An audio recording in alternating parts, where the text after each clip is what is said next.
There are three cardinal sins for every NBA general manager: drafting busts, This man was a bona fide scrub. He can't play.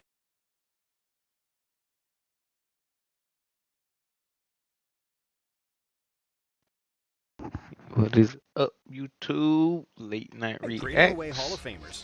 This is the most shocking trade in NBA history. This is the worst moment in the history of my life. And overpaying or sending a ton of draft picks for mediocre players. To me, this is a great day for Brooklyn. We've got pieces now that we can compete for a championship. But there have been plenty of GMs who made stupid trades, signed bloated contracts, and drafted bad players. But these GMs, they messed up the most and set their franchises into years of despair. These are the worst general managers in NBA history. After he won his sixth championship in 1998, Michael Jordan quickly returned to the NBA in January of 2000, becoming the president of basketball operations for the Washington Wizards and a minority owner of the team. I have an attitude about the way I play. I have an attitude about the way I win. My job and my responsibility with this organization is to see if I can pass that on to the players in those uniforms. In his first offseason as an executive, MJ hired Leonard Hamilton as the Wizards coach, giving him a 5-year, $10 million contract despite no previous NBA experience. Hamilton got the job thanks to a friendship with Jordan and finished with the lowest winning percentage of any coach in Wizards history to coach at least 82 games. However, a poor season gave the Wizards the first pick of the 2001 draft, and Jordan could have gotten a superstar, as 65% of all players selected first overall became All-Stars. But MJ failed spectacularly, famously using the #1 pick on Kwame Brown. With the first pick in the 2001 NBA draft, the Washington Wizards select Kwame Brown from Lynn Academy, Brunswick, Georgia. None could change our minds in terms of what this kid could do in the long range for the Washington Wizards. Who would become a historic bust. After selecting Kwame, Michael unretired for the third time and became a player for the Wizards, which required him to relinquish his ownership share and step down from his executive role, as NBA rules prohibited a player from being involved in team management. But Jordan was still the de facto GM of the team, and he didn't fare much better in the years that followed, making some very questionable decisions. For the final season of his playing career, Jordan traded Richard Hamilton for Jerry Stackhouse, in a move that was supposed to help Jordan the player, but hurt Jordan the executive, since Hamilton was 4 years younger and would have been a great player to build around. He also signed his good friend Charles Oakley, who didn't have much left to offer other than 6 fouls a night, and would finish the season with more fouls than points during his 42 games in Washington. After he retired for good after the 2003 season, MJ expected to officially return to his role as the president of basketball operations. But the Wizards owner, Abe Pollin, had different ideas, firing Jordan due to poor results and bad internal relationships with the team. Your browser is probably eating. Sometimes not being as successful is a great send-off. But Jordan didn't have to wait long to get involved with an NBA team again. On June 15, 2006, Jordan bought a minority stake in the Charlotte Bobcats, becoming the team's second largest shareholder, behind majority owner Robert L. Johnson. As part of the deal, Jordan took full control of the basketball side of the operation, and just like with the Wizards, his first major decision was drafting a major bust. In the 2006 NBA draft, with the 3rd overall pick, Jordan selected Adam Morrison. With the third pick in the 2006 NBA draft, the Charlotte Bobcats select Adam Morrison from Gonzaga University, who averaged 28 points per game during his junior season at Gonzaga. But his game didn't translate to the NBA, and Morrison couldn't cope with the physicality at the highest level, playing just 122 games for Charlotte, while averaging 9 points on 37% shooting. Brandon Roy, Rudy Gay, Rajon Rondo, and Kyle Lowry were all better options in the draft, and Jordan already had 2 colossal mistakes under his belt. And it wouldn't stop there. In the 2007 draft, MJ selected Brandon Wright with the 8th pick, who averaged 7 points per game in his career, while he could have drafted Joakim Noah, Thaddeus Young, or Marc Gasol. In 2008 and 2009, Charlotte drafted DJ Augustine and Gerald Henderson, who were both solid players, but there were far better options available, like Brook Lopez, Serge Ibaka, and Drew Holiday. In 2010, the Hornets didn't have a first-round pick, while in 2011, Jordan finally made a solid pick, selecting Kemba Walker 9th overall. But even though Kemba became an all-star, Charlotte could have also ended up with Klay Thompson, Kawhi Leonard, or Jimmy Butler, who were all drafted that year. And Jordan's mistakes didn't only happen in the draft. In fact, they were arguably even worse in free agency. MJ traded for Sagana Diop and paid him $7 million to sit on the bench for 4 seasons, since he only averaged 2 points per game in his career. He also traded for an injured Tyson Chandler and then gave him away for peanuts just a year later. Jordan gave big contracts to mediocre players like Matt Carroll and Tyrus Thomas, and traded away Gerald Wallace, the team's best player, for 20 cents on the dollar. 5 coaching changes in 6 seasons illustrated the dysfunction of the franchise, and many employees complained about Jordan's impatience to make big swings in the short term without considering long-term stability. And because he often hired friends and their family members, Jordan stopped speaking to Charles Barkley, who openly criticized his leadership on TV. I don't know if he's ever going to be successful because of the people around him.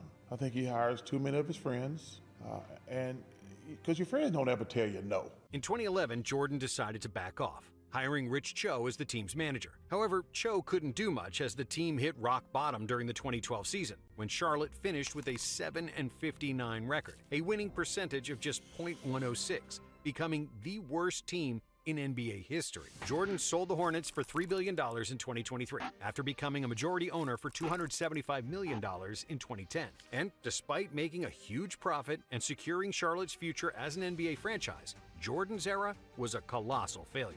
Charlotte made the playoffs only 3 times during MJ's tenure, with 0 series wins, and got swept 2 times. And since he was perpetually drafting in the lottery, there's no excuse for being that bad for so long, securing Jordan's legacy as one of the worst executives of all time.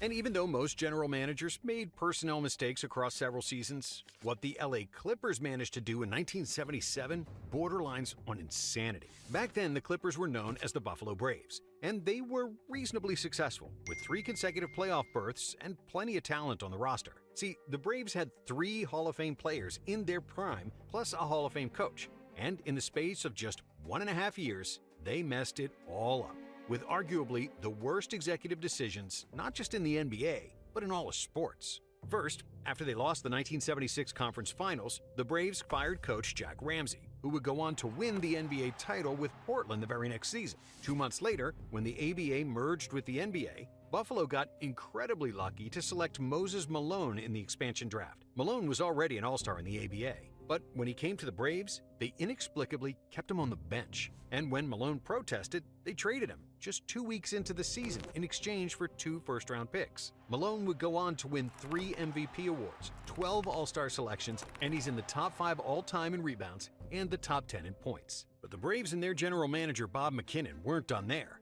McKinnon was hired by Buffalo in 1975, inheriting a roster with Bob McAdoo, the league MVP and a 3-time scoring champion. But that clearly wasn't good enough for McKinnon, who traded McAdoo, one of the top 3 players in the NBA, to the Knicks for John Gianelli, a guy who averaged 8 points per game. And other than receiving cash, there were no future picks involved, and McKinnon should have been fired on the spot. But following the dismissal of Coach Tates Locke after only 46 games, McKinnon took the head coaching job, taking over the Buffalo bench. He was succeeded by Norm Sonju as the general manager, who quickly fired McKinnon after 7 games and hired a new head coach. But Sonju wasn't doing a better job as a GM, because the Braves also had Adrian Dantley on the roster, a future 6-time All-Star and 2-time scoring champion. McKinnon drafted Dantley 6th overall in the 1976 NBA draft, which also featured Robert Parrish and Alex English. But even though Dantley was the player in his class, averaging 20 points per game for Buffalo and winning the 1977 Rookie of the Year, after 1 season, Sonju traded him for Billy Knight. Now granted, Knight was an all-star, so this move wasn't so terrible,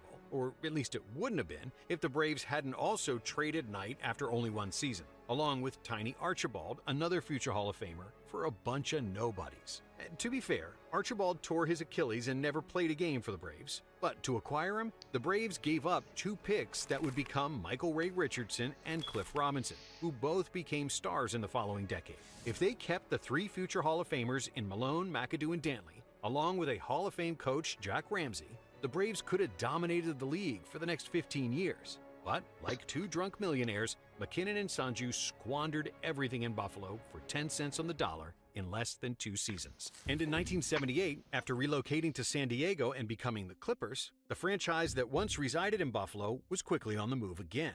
Donald Sterling bought the franchise for $12.5 million in '81, and after he promised San Diego that he would pour money into the team and keep them there, he did neither. In 1984, the Clippers relocated to Los Angeles, and and 2 years later, Sterling hired Elgin Baylor as the new general manager. And from the outset, Baylor had a unique arrangement with Sterling.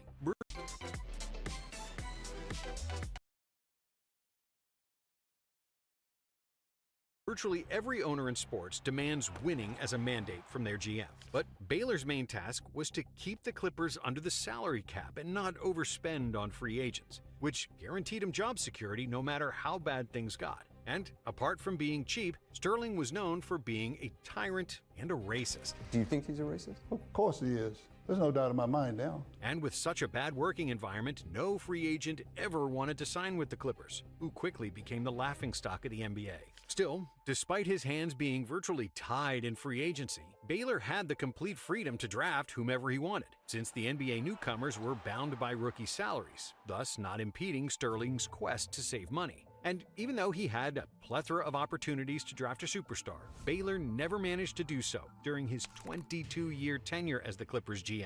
In the very first draft in 1987, Baylor selected a very average Reggie Williams ahead of Scottie Pippen, Horace Grant, Kevin Johnson, and Reggie Miller. In 1988, the Clippers had the first pick, thanks to a disastrous 12-70 record in Elgin's first season, and they drafted Danny Manning, who did become an All-Star, but was also injury-prone, and the Clippers traded him after 6 seasons. In 1989, the Clippers had the second overall pick, and they could have nabbed Tim Hardaway, Glenn Rice, or Shawn Kemp, but they opted for Danny Ferry, even though they immediately traded him to Cleveland for Ron Harper.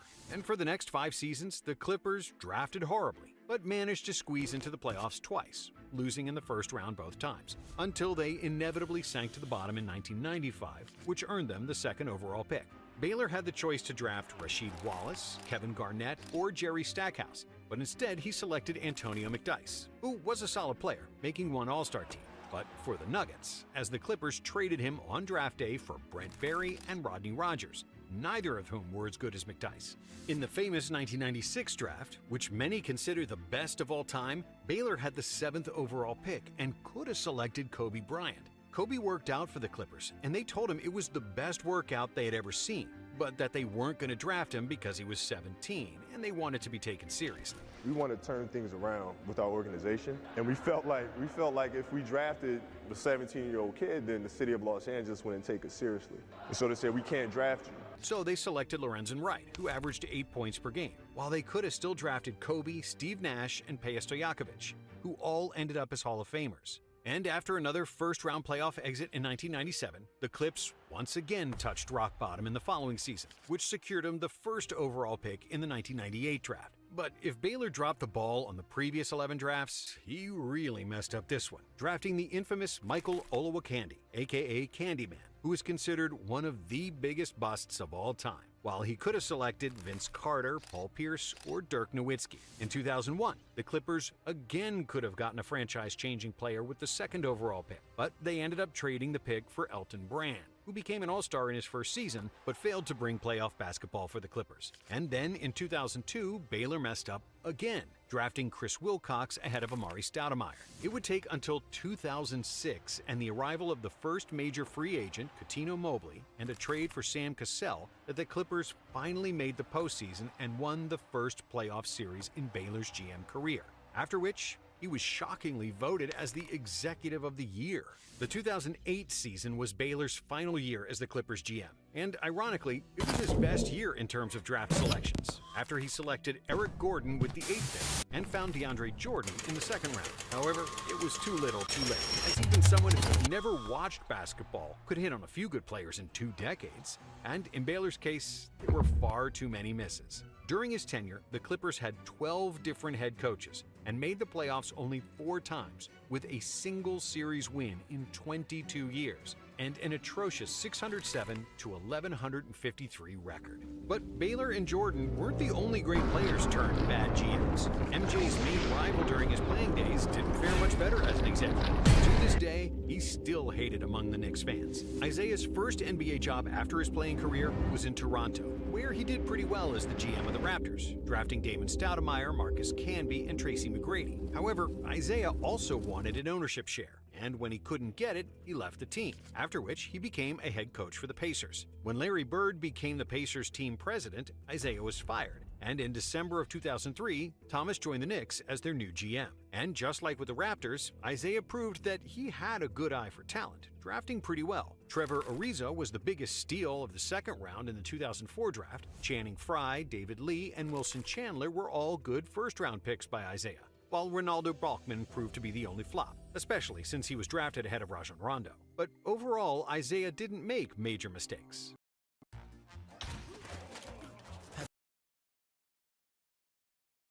Especially since he never had a top 5 pick. What killed his reputation were unreasonable trades and even worse contracts. Just a few weeks after he got the job, Thomas went star hunting, trading for all-star Stephon Marbury and Penny Hardaway in exchange for Antonio McDyess, 3 other players, and 2 first-round picks, one of whom would become Gordon Hayward. Penny was a shadow of his former self, while Marbury, despite his talent, behaved like a diva and was a bad defender. Marbury had good individual seasons, but they never translated into effective team play for the Knicks, who were swept in their only playoff appearance with Thomas. A few months after that playoff loss, Thomas was looking for firepower in the backcourt to pair with Marbury, acquiring Jamal Crawford in a sign-and-trade deal with the Bulls. And even though the package he sent to Chicago wasn't that great, and Isaiah certainly didn't lose that trade, the offensive-minded Crawford wasn't a good fit next to Marbury, as Isaiah was desperately trying to emulate the backcourt pairing of himself and Joe Dumars. But to add insult to injury, Thomas then gave Jerome James a 5-year, $30 million contract, even though he averaged only 5 points and 3 rebounds over his career. And what happened next? James averaged 2.5 points in 90 career games for the Knicks. However, a contract that really haunted the Knicks and became a symbol of Isaiah's incompetence was the trade for Eddie Curry, signing him to a 6-year, $60 million deal. Even though Curry averaged 19 points per game in 2007, he was a defensive liability who couldn't rebound and became arguably the most out-of-shape player in NBA history. In his final 2 seasons with the Knicks, he played in 10 combined games, for which he received $19 million, while the 2 draft picks that the Knicks traded for him turned out to be LaMarcus Aldridge and Joakim Noah. And instead of letting Penny Hardaway's huge salary expire, Thomas instead took on Steve Francis's bad contract, another declining point guard who couldn't play a lick of defense. When Isaiah Thomas took over as the Knicks GM in 2003, the Knicks were 39-43, good enough for a playoff spot. By the end of the 2006 season, they had the league's highest salary, $126 million, more than twice the NBA salary cap, and almost $30 million more than the second-place team, the Dallas Mavericks. But the Mavericks made the finals that year, while the Knicks had the league's second-worst record, 23-59. You'd think that Isaiah would be fired after that, but thanks to one of the worst owners in the NBA, James Dolan, Thomas was instead promoted, becoming the team's coach while keeping his GM duties. And Isaiah the coach couldn't overcome the bad decisions of Isaiah the GM, and the Knicks kept sucking. During his 4.5 years with the team, New York lost 62% of their games. And if we also count his tenure with the Raptors, Isaiah's overall record as an executive was 190 wins and 360 losses, with 0 playoff wins, 1 very ugly lawsuit, and a franchise that wouldn't recover from his decisions years after he left. But there's also one other Hall of Fame player from the 80s who completely misjudged how hard it would be as an executive. Magic Johnson took over the Lakers as general manager in 2017, and the Lakers fans believed that with him, accountability, stability, and a winning culture would also come. The mere presence alone of Magic Johnson says to Laker Nation, we are taking this seriously. When Johnson first got the job, he inherited a roster with several promising young players, but also the number 2 pick in the 2017 NBA draft, which he used on Lonzo Ball, who was selected too high, partly because of the hype generated by his father. It was a damn mistake. Let's just call it what it is. Even though Lonzo developed into an excellent 3-and-D player, the 2017 draft had far more talented guys, including Jason Tatum, De'Aaron Fox, Donovan Mitchell, Lauri Markkanen, and Bam Adebayo. On the day of the draft, Magic also sent D'Angelo Russell to Brooklyn, along with the horrible contract of Timothy Mozgov. Nobody can defend Magic or Pelinka on those particular moves. They miscalculated. And even though D'Lo became an all-star with the Nets, it was a smart move by Magic to clean the salary cap. The Lakers also drafted Kyle Kuzma, Josh Hart, and signed KCP and Alex Caruso in what was actually a pretty solid batch of offseason moves. But Magic was always looking to add a superstar, and wasn't very subtle about recruiting Paul George during a 2017 appearance on Jimmy Kimmel Live, during which he was asked what he would do if he saw the player socially. "We're gonna say hi because we know each other. You just can't say, 'Hey, I want you to come to the Lakers,' even though I'll be winking like you know what that means, right?" That episode earned Johnson a warning from the NBA, and the team was later fined $500,000 for tampering. The message to not just Magic, but all the executives in the league is stop talking about players on other teams. But then, in the 2018 offseason, Magic finally caught the big fish, as LeBron James signed with the Lakers as a free agent, even though Magic had very little to do with LeBron's decision, as James would have probably signed with LA even if Magic wasn't there. All due respect to the Lakers, but LeBron was not a tough free agent signing. LeBron wanted to come to the Lakers, period. But despite making reasonable decisions early on, after LeBron signed, Magic started to make mistakes. After the 2018 season, he didn't re-sign Julius Randle, who signed a 2-year, $17 million deal with the Pelicans, a contract the Lakers could have easily matched. He also let Brook Lopez go, who would have been perfect with LeBron as a three-point shooting rim protector. And Brook was even cheaper, signing with the Bucks for $3.3 million. Instead, Magic surrounded LeBron with non-shooters: Rajon Rondo, Lance Stevenson, JaVale McGee, and Michael Beasley. When the 2019 season started, the Lakers struggled and missed the playoffs despite having the league's best player. To make things even worse, the Lakers offered Ivica Zubac to the Clippers at the trade deadline for 3 months of Mike Muscala, which was one of the worst trades in recent Lakers history, as Zubac became one of the most dependable centers in the NBA. It was reported that the Clippers staff laughed at Magic for giving them Zubac basically for free, while Magic doubled down on this trade, saying that Zubac only averaged 5. Level 20 class evolution is 5 points per game, which painfully showed blatant ignorance about a player that should have been the Lakers' starting center for the next decade. There was also the constant speculation about the Anthony Davis trade, which made a giant fracture in the locker room, as the whole Lakers organization looked like a big mess. But not all of Magic's sins were related to roster building. Johnson often traveled and stayed away from the team, had limited office hours, did very little scouting, and had a poor understanding of the salary cap. It was reported that Magic often made decisions without consulting other team members and treated his employees poorly, even though he wasn't committed to the time and didn't even have a desk in his office. There was Magic and there was Earvin. Magic was who you got when the cameras were on. Earvin was who we saw, one Lakers assistant said. Magic also repeatedly told the staff that any of them could be replaced at any time and would refer to lower-level employees by nicknames, like calling a staffer Big Guy every time they passed each other in the hallway. Some people in the organization also said that Johnson wasn't interested in staffers' feedback, even regarding topics where they were the experts and he was not, as was the case with Tim DeFrancesco, who was the Lakers' strength and conditioning coach, who resigned after Magic wanted all players to be below a certain body fat percentage, even the centers, who naturally carry more fat. It seemed like Magic treated the GM job like a side hustle, believing things would fall into his lap because he was Magic Johnson. But in the modern NBA, bound by the salary cap, it's just not how things work. And Magic realized it too, resigning on April 9th, 2019. Doing so in a pretty cowardly fashion, giving up on the team and not saying anything to anybody in the organization about his decision, essentially laughing in their face. I'm not gonna be here.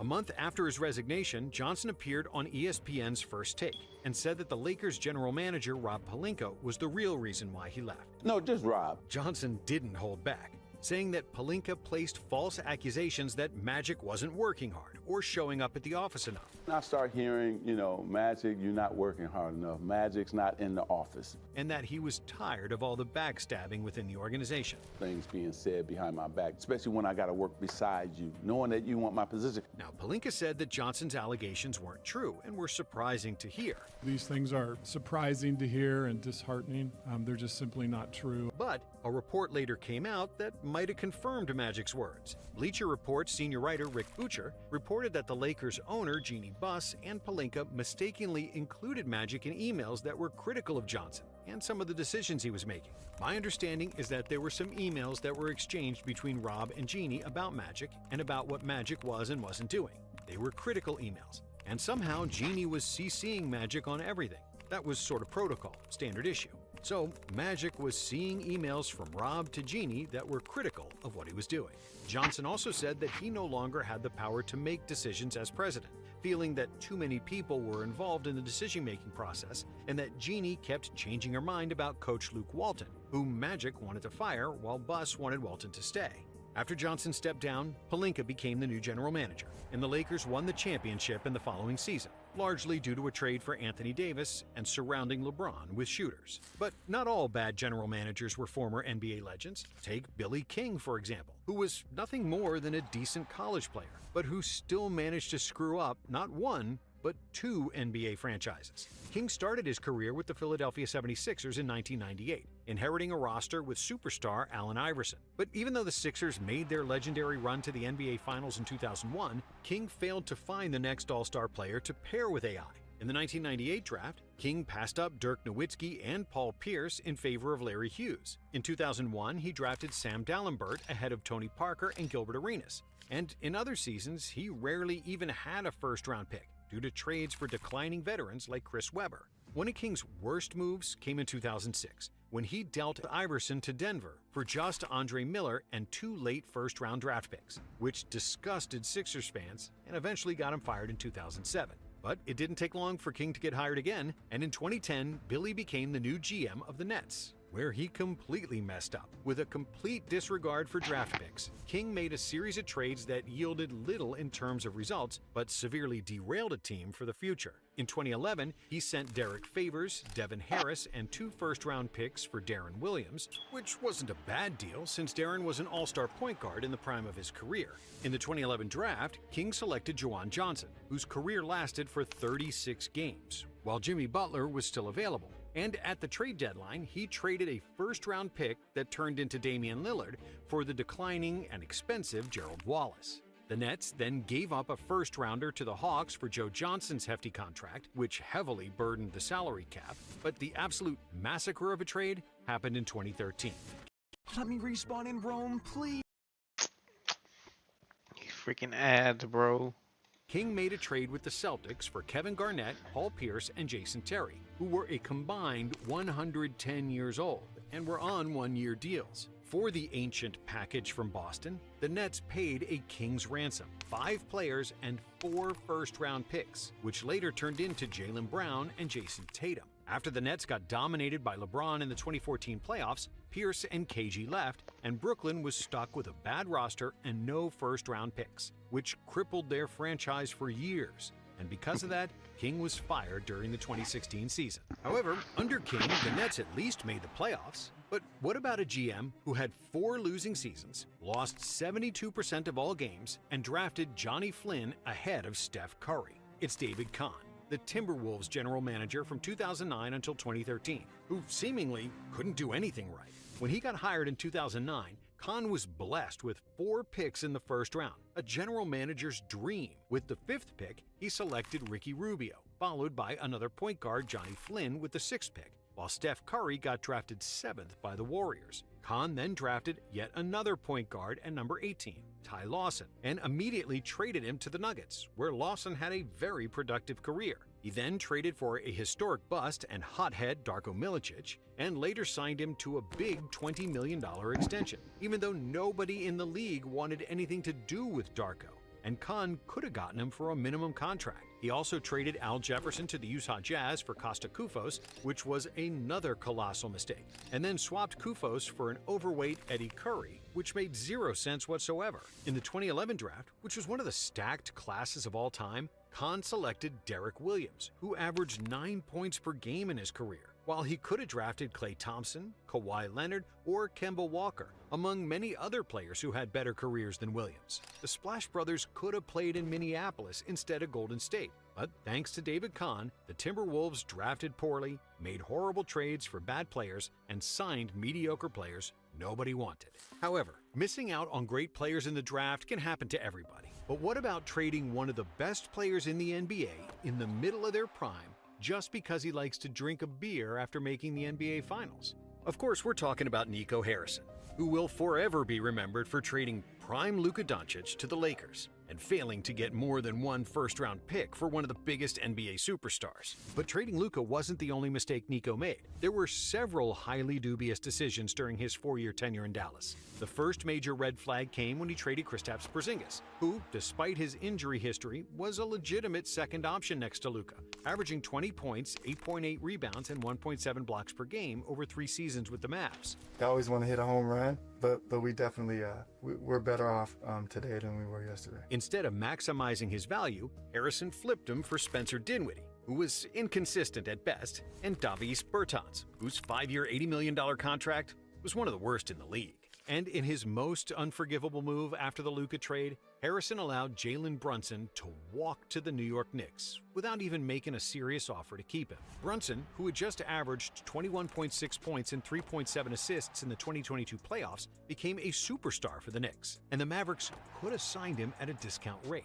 After the 2021 season, Jalen was eligible for a 4-year extension of his rookie deal worth $55.5 million. For the season, we said, hey, if we can do this now, we want to do it. Otherwise, we don't want to talk about it during the season. Which Brunson would have accepted because he wanted to stay in Dallas. But Nico Harrison wanted to think about it. And they were like, well, we want to see where we are 20 and 25 games in. Up to the trade deadline, I didn't hear anything about extension. And the following summer, he again declined to offer Brunson a contract, deeming that he wasn't worth $100 million over 4 years. After which, the Knicks swooped in and Brunson left for nothing. During the 2023 trade deadline, the Mavs replaced Brunson's production by trading for Kyrie Irving, a decision that proved a good short-term move. But given Kyrie's injury history, it also hurt the Mavs in the long run. He then let a key role player, Derrick Jones Jr., leave in free agency and signed several washed-up players, including Klay Thompson, who was well past his prime. The Mavericks still made the 2024 NBA Finals thanks to Doncic, but then, on February 2nd, 2025, Nico Harrison shocked the world by trading Luka to the Lakers for Anthony Davis, Max Christie, and a single first-round pick. They traded a top 3, top 4 player in the league who's 6 years younger than Anthony Davis. Luka was only 25 at the time of the trade, and he was supposed to be a Maverick for life and get a statue next to Dirk Nowitzki. Somebody in Nico's position should not have wanted to give up on a 25-year-old global iconic basketball superstar. And to get just one for him, while players like Rudy Gobert got traded for 5 players and 5 first-round picks, and Mikal Bridges, who yielded 5 firsts, made things even worse. I did know that Luka was important to the fan base. I didn't quite know it to what level. To trade a guy like Doncic was borderline insanity. And because it was done without a trade request, in complete silence, without anyone knowing, not even the agents or the players themselves, makes it easily one of the dumbest trades in NBA history. Really? You can also be called stupid for doing it. And that's exactly what I'm calling Dallas Mavs ownership. Stupid for doing what they did. But Nico wasn't done there. And just 2 days after the Luka trade, he traded Quentin Grimes to the Sixers for Caleb Martin, which was another mistake. Martin is barely playing for the Mavs, while Grimes has carved out a nice role for himself coming off the bench in Philly.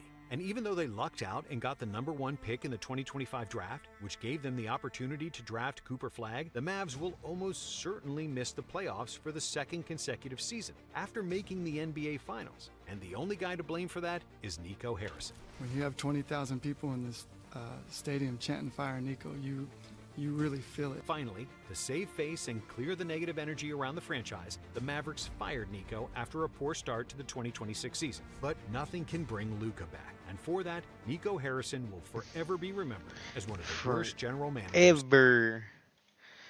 Well, YouTube, there's only one reaction video for today. Got these last couple exams to do for this week. So, I'm gonna go ahead and start